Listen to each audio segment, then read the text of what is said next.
Bonjour et bienvenue dans la quotidienne de School TV, l'émission qui vous raconte l'éducation au quotidien. Au sommaire aujourd'hui, on y revient souvent sur ce thème de l'éducation positive et il le mérite car il est porteur d'autant de promesses que de malentendus pour les parents comme pour les enseignants. Un nouveau livre permet d'y voir clair, on en parle avec Cécile Pelletier, elle est l'invitée du Grand Oral. L'Anti-Sèche de Brandon Warrett, l'Anti-Sèche, vous le savez, c'est la façon dont l'actualité résonne dans les programmes. L'actualité, c'est la Constitution dont il est beaucoup question en ce moment, récemment encore avec l'inscription de la liberté de recourir à l'IVG. On va réviser les programmes d'histoire et d'éducation civique sur ce rôle de la Constitution en France. L'heure de la récré, toujours avec Brandon, quelques piécettes en plus dans notre porte-monnaie. On vous les présente grâce au journal Mon Quotidien. Et puis rendez-vous en fin d'émission avec Marie-Olivier et son cours particulier. On remonte le temps pour plonger aux racines de l'enseignement des jésuites, des racines auxquelles puise aujourd'hui encore notre système éducatif. La quotidienne de School TV, c'est maintenant, c'est parti. Grand Oral.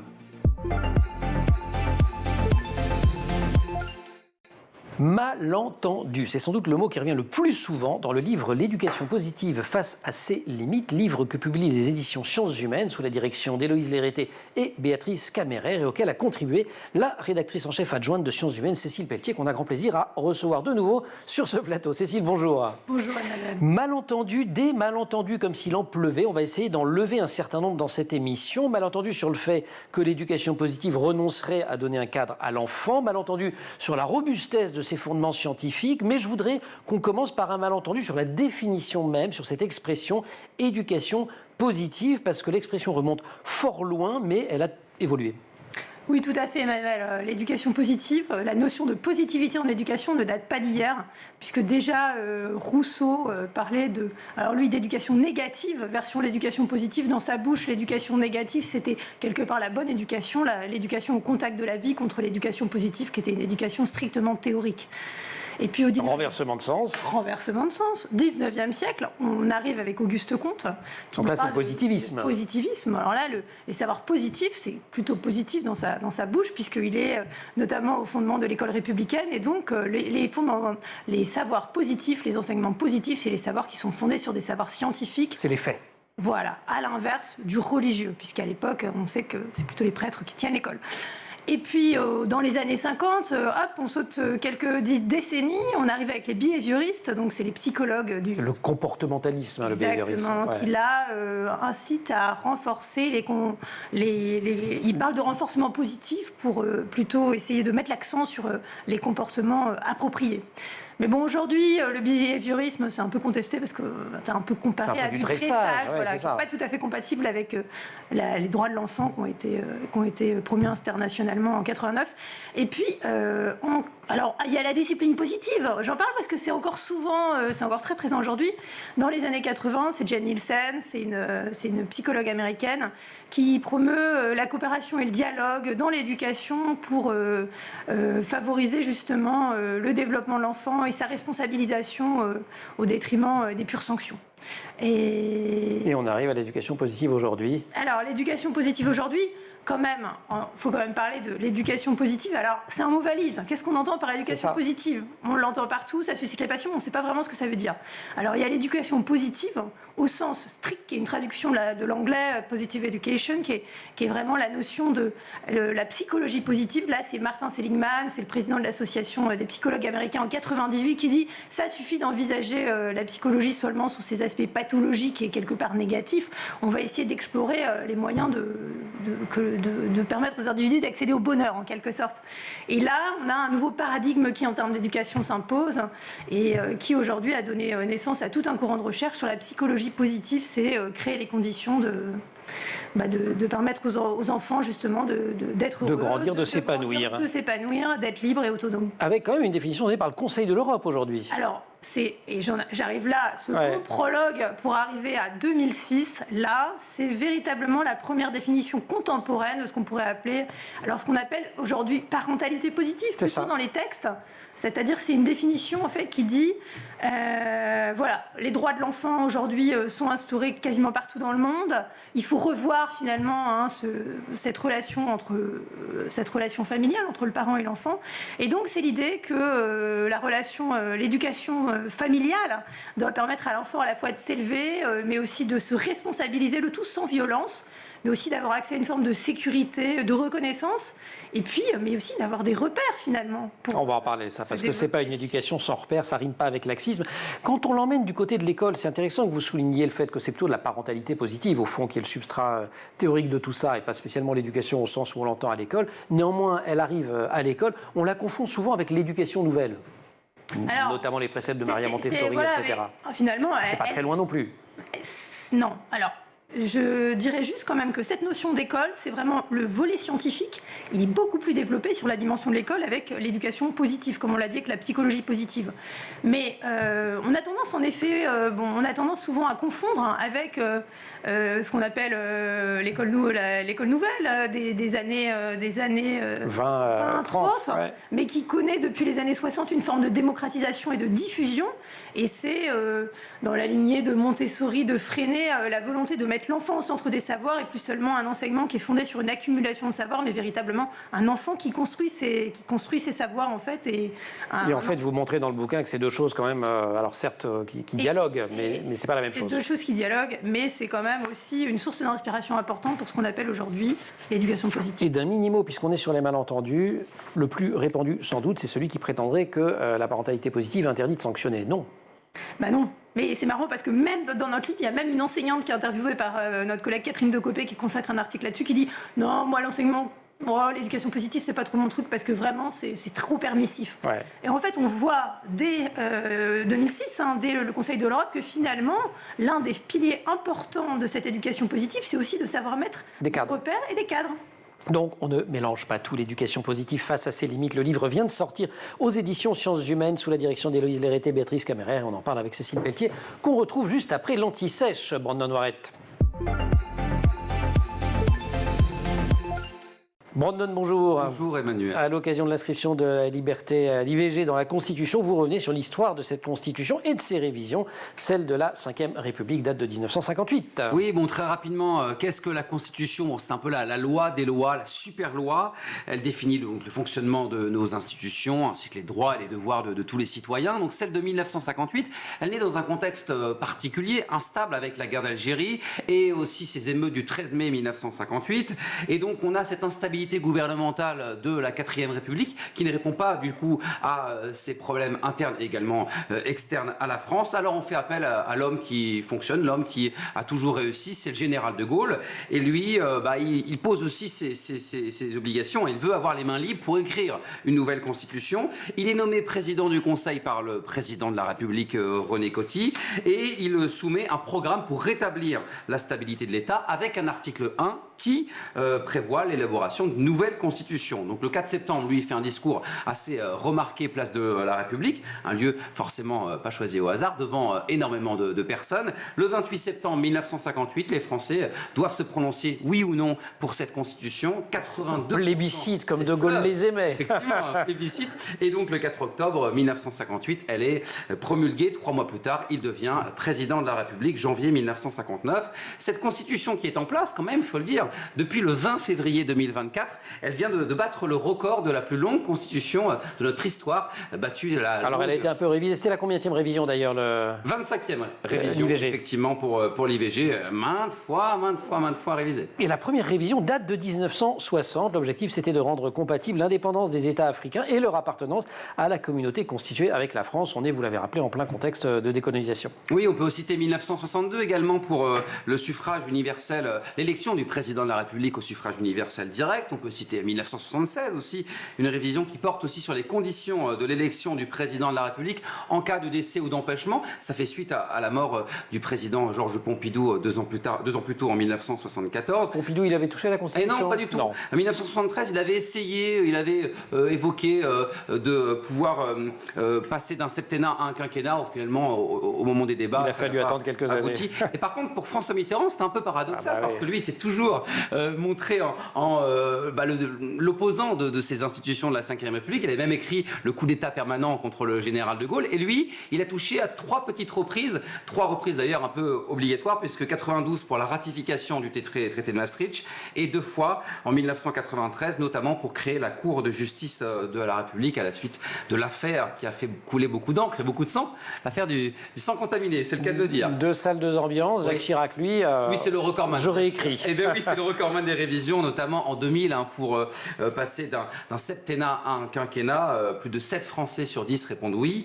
Et on retient aussi la révision de 2007. L'abolition de la peine de mort est inscrite dans la Constitution avec l'ajout d'un article qui stipule « Nul ne peut être condamné à la peine de mort ». On a 2 révisions pour Nicolas Sarkozy, une première en 2007 pour la ratification du traité de Lisbonne. Ça, comme à chaque fois, ils n'ont pas le choix, modification du traité européen. C'est pour ça qu'aussi seulement 3 pour François Mitterrand. Et 2008, c'est l'une des plus grandes révisions de la Constitution, avec notamment la liberté de la presse inscrite dans la Constitution, l'impossibilité pour un président de la République d'avoir 2 mandats consécutifs. Plus de 2 en tout cas, oui, c'est ça. Effectivement, d'où l'impossibilité pour Emmanuel Macron de se représenter en 2027. Et également permet cette révision de 2008 à un ministre qui est évincé ou qui quitte le gouvernement de pouvoir retrouver automatiquement son poste de député à l'Assemblée nationale. C'était la dernière révision après celle début mars de l'IVG qui est inscrite dans la Constitution. Merci beaucoup. Tout ça est évidemment au programme. Et lisez-la ou relisez la Constitution, au moins les préambules. Préambule de 46, Déclaration des droits de l'homme, sont des textes non seulement fondateurs, mais sont de beaux textes aussi. Brandon, merci beaucoup. Avec plaisir. Grand oral, Cécile Pelletier.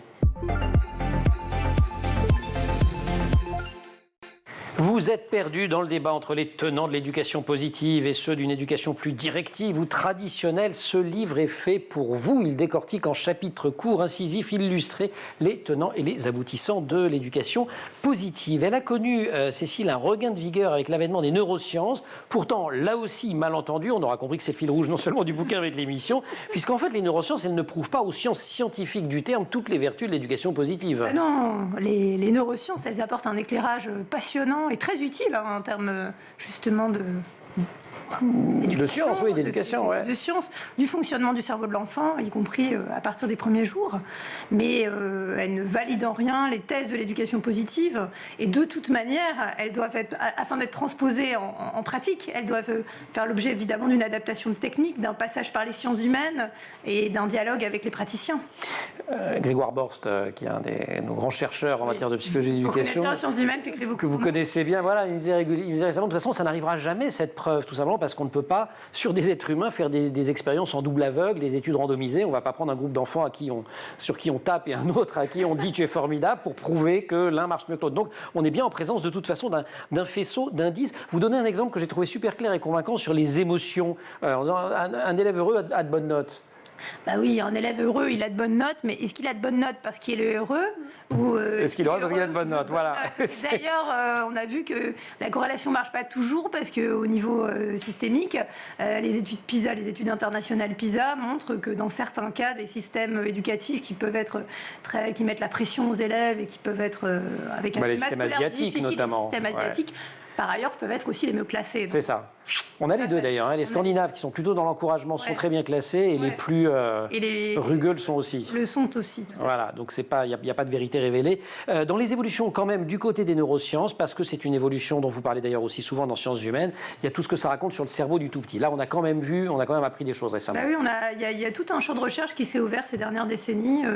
Il y a Alison Gopnik notamment, qui est la psychologue américaine. L'enfant chercheur, le bébé chercheur. Qui parle des bébés chercheurs, qui est un bébé qui est capable de faire des expériences, d'émettre des hypothèses, d'arriver à des conclusions. Et puis tous les travaux qui montrent que le bébé est pas du tout aussi passif qu'on le pensait, mais très sensible aux interactions, notamment aux interactions humaines, et ça depuis le début. Parentalité positive, vous le rappeliez au début, qui est plutôt le terme qu'on emploie, plutôt que éducation positive. Et ça, c'est un autre malentendu, c'est qu'initialement, tous ces préceptes sont autant destinés à assurer le bien-être des parents, en se disant que des parents heureux, ça a plus de chances de faire des enfants bien élevés, qu'en direction des enfants.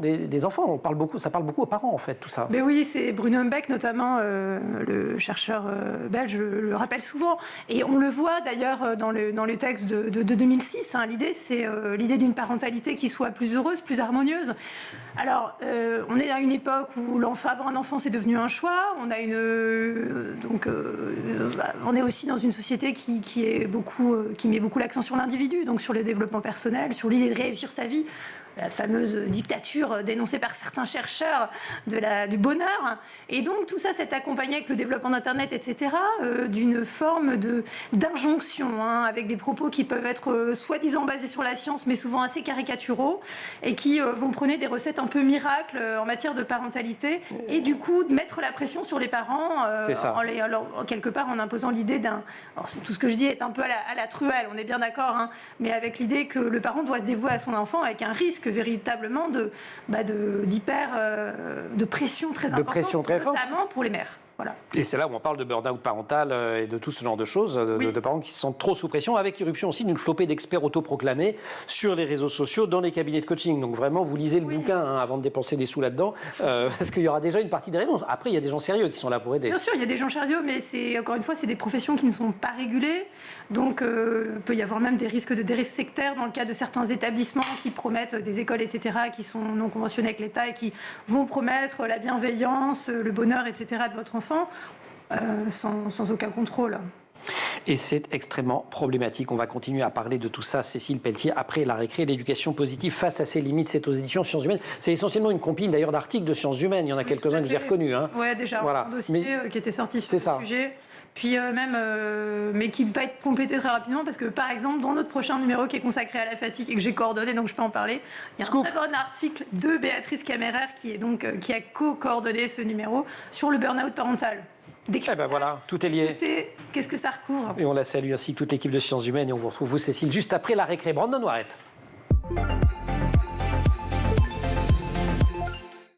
Rebonjour Brandon. Bonjour. Cette récré aujourd'hui nous emmène faire un petit tour dans notre porte-monnaie avec une surprise prévue pour cet été. Et vous avez découvert tout cela en lisant Mon Quotidien, l'excellent journal des éditions Playback. Le groupe Playback, voilà. Et bien sûr, allez voir quelques pages plus loin, vous allez voir, c'est la Monnaie de Paris qui nous dévoile les 3 nouvelles pièces de monnaie, 10, 20 et 50 centimes à l'effigie. Attention, no spoil. No spoil, je ne montre pas pour l'instant. Eh oui. J'attends. 3 nouvelles pièces à l'effigie de 3 figures, 3 femmes de l'histoire de France. À votre avis, ce sont 3 des 7 femmes qui reposent au Panthéon. À votre avis. Je vous montre les profils. Peut-être. Voilà, les profils, ça n'aide pas vraiment. Marie Curie. Oui, Marie Curie, pour la pièce de 50 centimes, effectivement. Elle figurait déjà sur le billet de 500 francs en 1994 avec son mari, donc rebelote. Non, vous voyez, ça n'aide pas du tout, les 2 profils. Comment vous êtes pas Rosa Parks? Oui, non, pas Rosa Parks. Non, c'est Joséphine Baker, pardon. Simone Veil. Voilà, pour les 10 centimes. Vous voyez, on est meilleur que ce que vous croyez. Il faut que vous fassiez un petit peu d'animation positive, comme la parentalité positive. Ça n'aide pas beaucoup. Voilà. Et nous, on fait de la coopération. Voilà. Elles seront disponibles à partir de cet été dans nos porte-monnaies. Vous pourrez quand même, mon cher Emmanuel, utiliser vos anciennes pièces de monnaie. Par contre, attention, souvenez-vous, janvier 2024, il y avait eu un problème à la Monnaie de Paris. La monnaie avait dû 27 millions de pièces à cause d'un problème de design sur l'une des étoiles du drapeau européen. Donc voilà, à partir de cet été, dans nos porte-monnaies, l'histoire de France est de retour. Super, merci beaucoup. Et lisez Mon Quotidien, il n'y a pas que ça. Voilà, Mon Quotidien, la petite histoire tous les jours. Merci beaucoup Brandon. Grand oral, Cécile Pelletier.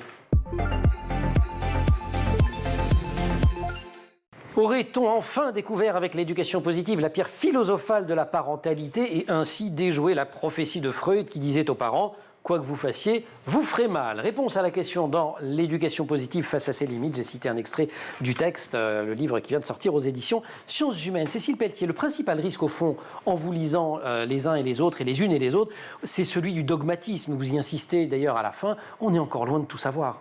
Mais oui, on est encore loin de tout savoir. Et comme on le disait tout à l'heure, l'éducation positive, elle ouvre des pistes très intéressantes, mais en aucun cas, on ne peut avoir des discours complètement injonctifs qui s'appuieraient sur la science. Donc l'idée, c'est d'abord de mettre en confiance les parents, leur dire qu'ils ont les clés, souvent, d'où l'intérêt d'une forme d'accompagnement parental, mais c'est aussi l'idée que finalement une bonne éducation, c'est une éducation qui reste ouverte, qui garde former des esprits critiques et des êtres libres demande aussi d'avoir l'esprit libre et donc de rester ouvert à d'autres approches et notamment peut-être d'autres approches culturelles. Il faut être d'autant moins dogmatique que, alors, il y a ce fameux proverbe africain qui dit qu'il faut tout un village pour élever un enfant, mais d'une certaine manière, ça reste vrai. C'est-à-dire qu'un enfant, il n'est pas éduqué uniquement par ses parents, qu'il n'est pas éduqué uniquement par l'école.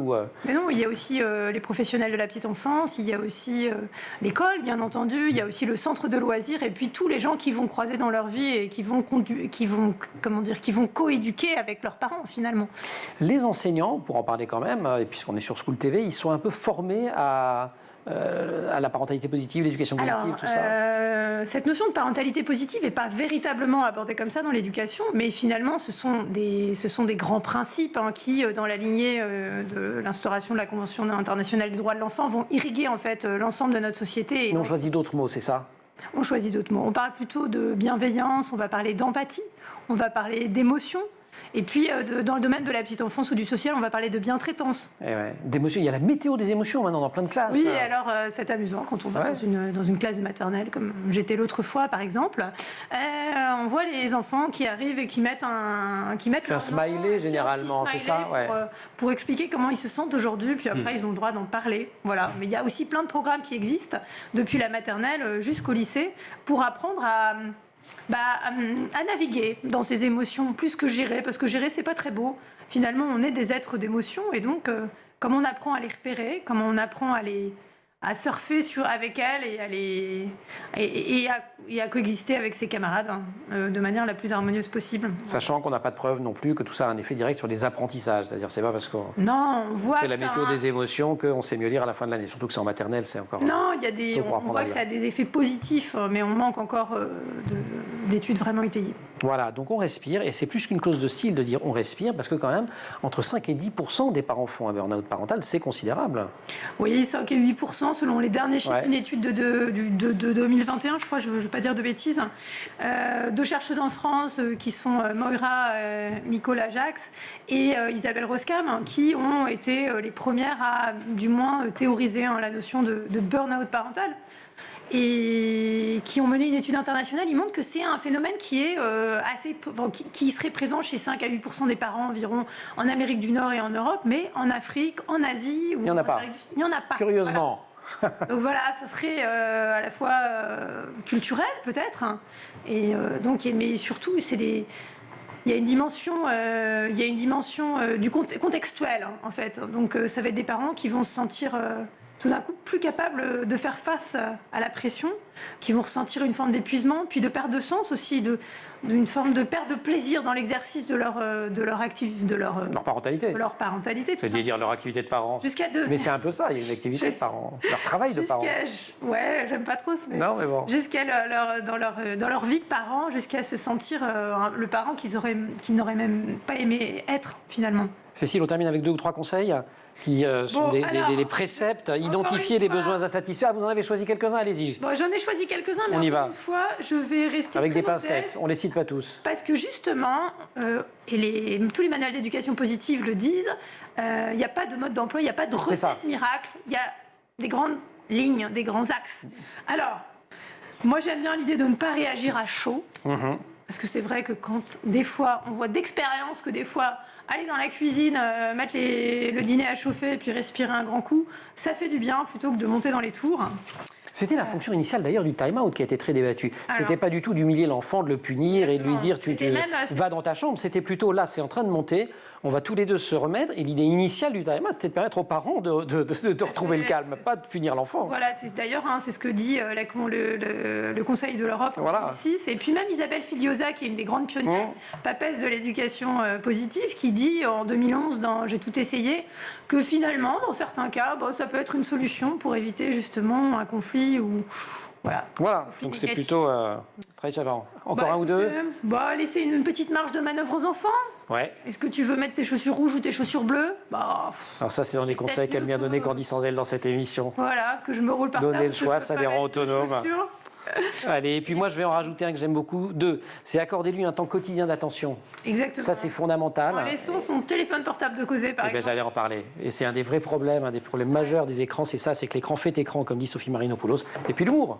Et l'humour, ça, moi je pratique beaucoup et Brandon, ça marche pas mal. Spécialiste de l'éducation positive. Et du fou rire en plateau. Cécile, merci, vous restez avec nous. On va remonter au 16e siècle, que dis-je, du côté au moment de la fondation des écoles jésuites. On va le faire avec Marie-Olivier pour le cours particulier. Brandon, allez, time out au coin, que je retrouve mon calme. Marie-Olivier, cours particulier. Marie-Olivier, son cours particulier. Marie, bonjour. Bonjour Emmanuel. Voyage dans le temps ou dans l'espace pour nous parler de pédagogie. Direction aujourd'hui le XVIe siècle. On parle des jésuites et de leur système d'enseignement qui a une influence considérable sur le système éducatif tel qu'on le connaît aujourd'hui encore. Oui, exactement. Il est vraiment intéressant de regarder de près ces racines qui peuvent nous expliquer certaines choses dont on a hérité. En 1528, au collège Montaigu de Paris, dirigé d'une main de fer par un homme un peu conservateur qui s'appelle Jean Steindock. Un peu bon coup d'ailleurs. Un certain Ignace de Loyola est pensionnaire. Voilà, Ignace de Loyola, ça, it rings a bell, comme on dit en bon français, c'est le futur fondateur de l'ordre des Jésuites. Exactement, en 1537, Loyola est ordonné prêtre et puis il crée la Compagnie de Jésus en 1540 avec le soutien du pape de l'époque. Cette compagnie est plus tard nommée l'ordre des Jésuites, l'un des 3 ordres catholiques qui compte aujourd'hui le plus de membres dans le monde. Et Loyola, qui après le collège Montaigu est passé par le collège Sainte-Barbe, toujours à Paris. Exactement, et c'est là qu'il prend exemple sur le modèle des collèges parisiens, de ce qu'ils ont à lui offrir, donc l'organisation des classes par exemple. Ignace de Loyola sent quelques années plus tard vraiment le besoin, voire l'urgence de créer des collèges face à l'influence protestante de l'époque. Donc c'est vraiment en réaction. Et vers 1550, il crée un premier collège en Sicile, dans la ville de Messine, le premier collège jésuite, donc le tout premier, et il en ouvre ensuite en France, notamment en quelques années à Tournon, à Mauriac, à Billon, plein d'endroits différents. Et l'évêque de Clermont lui-même fonde un collège jésuite dans un hôtel particulier parisien et on y enseigne toujours. Tout à fait. Ce collège, d'abord appelé collège de Clermont, évidemment en référence à l'évêque, devient ensuite le collège Louis le Grand, pour rendre hommage à un certain Louis XIV, le roi de l'époque. Et ensuite, il deviendra le lycée Louis le Grand, prestigieux lycée au cœur du quartier latin, où effectivement on enseigne encore. En face de la Sorbonne, qui elle a gardé des méthodes assez traditionnalistes et réactionnaires, ce qui n'est pas le cas de l'enseignement jésuite. Ils font quoi d'ailleurs dans ces collèges jésuites? Alors, ils enseignent tous de la même façon, à la manière de Paris, un modus pariensis. Ils rassemblent dans un grand livre toutes les méthodes pour qu'ils soient alignés, donc les règles d'organisation des classes et des collèges. Et c'est un certain Claudio Acquaviva qui coordonne tous les éléments pour publier en 1559 la Ratio Studiorum, ou plan raisonné et institution des études dans la Compagnie de Jésus. Donc là, on rassemble un travail considérable de coordination et de rassemblement. Ouvrage socle, hein. Qu'est-ce qu'on trouve précisément dans cette Ratio Studiorum? J'y arriverai, mes années de latin sont loin. On y trouve le fonctionnement par classe, par niveau, donc avec des enfants qui peuvent être d'âge très différents au début, mais dans des classes de niveau. Ça, on a toujours. C'est ça, au début des collèges, et effectivement, au cours des siècles suivants, tout ça se lisse, et en fait, on a une adéquation qui vient entre l'âge et le niveau. Au début, c'est ce qu'on a. À l'intérieur des classes, autre spécificité, ça va vous parler encore, c'est de l'actu, les élèves sont classés en équipe. Exactement. L'idée, c'est qu'il y ait toujours une émulation et une dispute. On crée donc 2 groupes. Dispute au sens ancien du terme, la disputatio. C'est le débat, etc. Voilà. Il y a les Carthaginois et les Romains qui sont toujours en opposition. Ces camps sont eux-mêmes divisés en décuries. D'écuries, donc avec 10 élèves dans chaque sous-équipe, et chacun a un décurion, donc c'est un élève méritant. Donc imaginez la hiérarchie et la compétition qu'il y a en classe. Ça n'a pas changé à Louis le Grand, c'est toujours pareil. C'est quand même un peu moins violent. On a quand même ces classes, sur regroupement par niveau, et des emplois du temps réguliers des élèves. Là aussi, ça date de cette époque. C'est ça, c'est la nouveauté de la Ratio Studiorum. Avant, il n'y avait pas vraiment de temps dédié pour les enseignements. Là, dans ces emplois du temps, on retrouve des leçons, mais aussi beaucoup de temps de travail personnel. Donc les élèves sont très autonomes, ils ont des exercices, ils sont finalement assez actifs. Et il y a aussi, parce qu'on est dans un collège jésuite, des temps de prière et de messe. Et là, donc les élèves en fait sont vraiment éduqués en permanence. Et par exemple, dans les dortoirs, réfectoires, etc., ils sont toujours suivis d'un préfet de chambre qui les suit pour savoir s'ils apprennent des choses. Donc c'est quand même assez... Jusqu'au soir. Des classes, des emplois du temps, des programmes. Des programmes, c'est une autre innovation qui est restée, qui restera dans l'enseignement secondaire en France. Les jésuites instaurent vraiment des programmes communs avec des textes à étudier. Donc ça leur permet notamment de choisir les textes pour qu'ils ne soient pas en contradiction avec la morale chrétienne. Ce sont principalement des textes en grec et en latin, parce que l'enseignement se fait en grande majorité en latin, même lors de conversations qu'on peut avoir en classe. Ce n'est pas seulement des savoirs. L'usage du français, en France en tout cas dans les collèges jésuites, c'est vraiment réservé à la récré. Uniquement, pourquoi? Parce que le français, c'est une langue qui est réputée quoi, trop pauvre à l'époque Pas du tout, en fait, c'est plutôt que les jésuites la craignent, c'est ce que dira Émile Durkheim plus tard, c'est-à-dire que les poètes français sont pour les jésuites parlent trop de passion amoureuse. Ah bah oui, voilà, c'est dévoyé. Mignonne, allons voir Cire la Rose, hein, mignonne. Tout à fait, exactement. Et d'autre part parce que le latin éloigne aussi des sujets contemporains qui peuvent ne pas forcément plaire aux jésuites. Donc c'est une manière de mettre à distance la société. Et d'ailleurs, les relations entre les membres de l'ordre et l'État français à l'époque sont assez compliquées et les jésuites se font expulser de nombreuses fois. Pourtant, on peut dire, comme on l'a vu, que les collèges jésuites du XVIe siècle ont une vraie influence sur l'enseignement secondaire. Bah oui, quand même, les emplois du temps, les classes, les programmes, ça fait pas mal. Marie, merci beaucoup. Cécile, merci beaucoup de nous avoir accompagnés. Les jésuites, quand vous parlez, le ratio Studiorum, grand classique de sciences humaines. Grand classique de sciences humaines. Il y a plein d'articles sur le sujet si vous allez sur notre site internet ou si vous allez voir notre bibliothèque. Pour lire le journal. Et il y a donc aussi les bouquins, dont ceux L'éducation positive face à ses limites, sous la direction de Béatrice Caméraire, qu'on salue, et d'Héloïse Lérité, qu'on salue également. Merci beaucoup. Cécile, Marie, merci beaucoup. Merci aussi à toute l'équipe de l'émission. Au maquillage, Sophie Coulon, Marine Plantec pour la préparation de l'émission, qui est en régie aujourd'hui, avec Thibaut Goury-Lafont au son, Angèle Jean Girard à la réalisation. Vous restez sur School TV. Vous nous retrouvez, nous, en permanence sur Internet et sur les réseaux sociaux.